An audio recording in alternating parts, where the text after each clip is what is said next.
Amanda Manopo pamer pakai gaun pengantin. Sosok pasangannya disorot.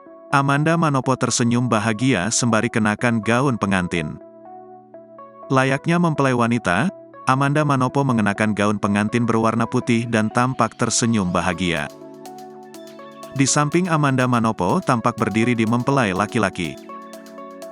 Potret tersebut sempat dibagikan setelah beberapa penggemar Amanda Manopo minta spill calon mempelai. Kedua mempelai tampak kompak memakai cincin pernikahan berwarna kuning keemasan. Namun sayangnya dalam potret tersebut identitas dari laki-laki yang menjadi suami Amanda masih dirahasiakan.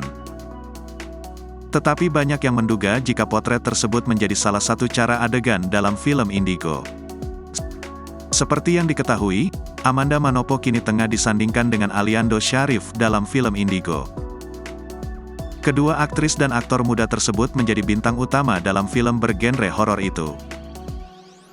Film yang digarap oleh Hitmaker Studio tersebut mengundang antusias penonton. Dalam poster tersebut Amanda Manopo dan Aliando Syarif tampil mesra sebagai pasangan.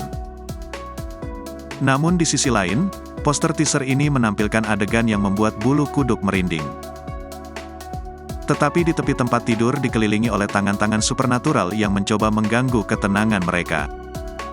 Tak heran, poster ini segera menjadi pembicaraan hangat di kalangan pengguna media sosial. Cerita film ini akan mengisahkan perjalanan seorang perempuan yang harus menghadapi sosok berbahaya yang mengancamnya sekaligus menjadi rahasia kelam dari masa lalunya.